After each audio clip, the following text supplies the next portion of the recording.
All right, so hey there, folks. I've been saying I'm going to make some type of a console for the F-150. Now, remember, I don't have bench seats or split, they're, let's see, I've got a 60-40 seat, so 40 driver, 60 passenger. And so in front of that area, between the seat and the dash, I have room for something like this. This is what I mocked up out of some foam board. So basically, it's going to be this way. Let's say I'm sitting in the seat of the truck. So it has to go this way to follow the contour of the dash somewhat. So the cup holder can still open up and all that can still function. This is kind of a rough thing I came up with just to see, if it would fit. I know it looks kind of squarish, but there's only so much I can do with it because of, what I have to work with where where it goes in the truck. So this is your standard opening for, like a Galaxy 959 or a Striker 955 or, any full-size chassis radio right here. So I figured the radio would probably go somewhere like here. I'm putting a power SWR, meter in there. That's the size I needed for that. And then I've got a voltmeter I'm putting in. So I figured I would just do something like that. And then maybe up along here somewhere, I'd have some, some toggle, some rocker switches.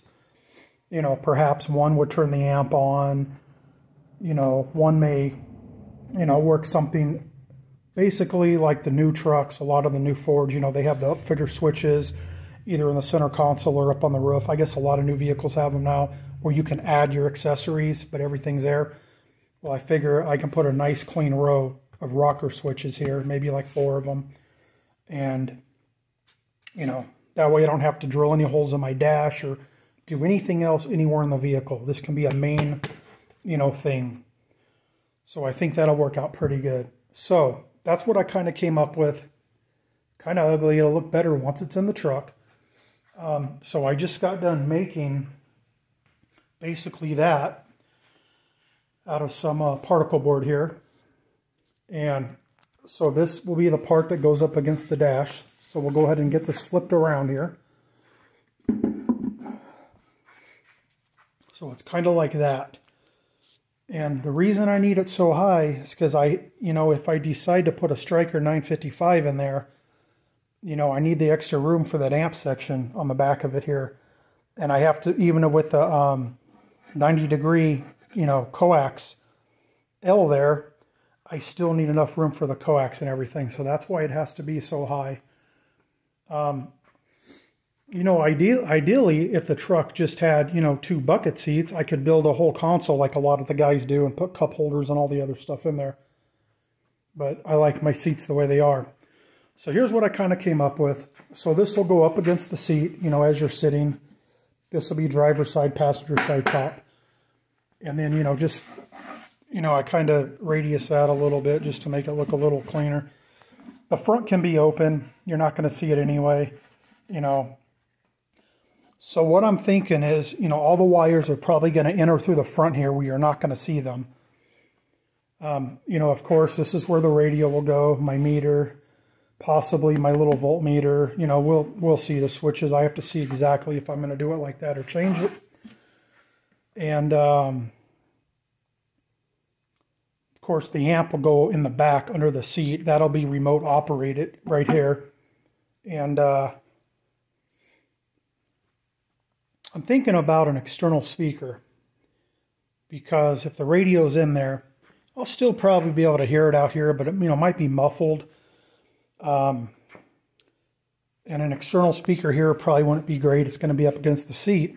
So I'm thinking right here on the driver's side, I may go ahead and cut out. I'll have to go, I have some external speakers. I'll have to see which one I'm going to use. And I'll probably mount one here. And I shouldn't have to put a fan in there because if I do run a Striker 955, it's going to be detuned way low because I'm going to run it to drive a 2x8 Superior MOSFET box. And that's only, going to require like 30 watts, 35 watts, 40 watts on the top end. So I'm definitely going to have to detune my Striker like I did for the one I use on the base.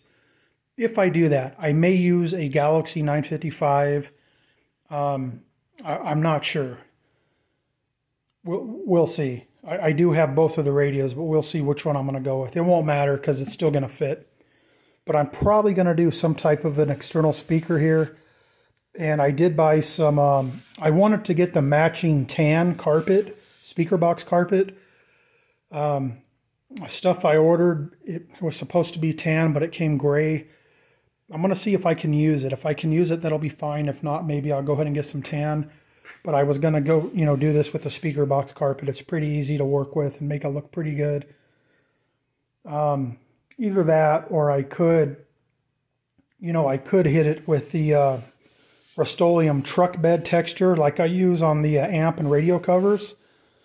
Let it all dry, and then I could go over it, with a tan color, a beige color to match the interior. Not sure what I'm going to do yet. I still have to figure that out. But here we are so far. I just wanted to show what I've, got built up here. And of course, when it'll go in there, I'll have some L brackets or something on the bottom of it. So that way, it's in there permanently. You can see it's all tight. It's all glued. I glued it, wood glue. We don't want anything coming apart.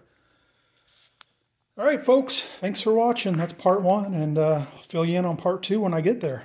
Take care.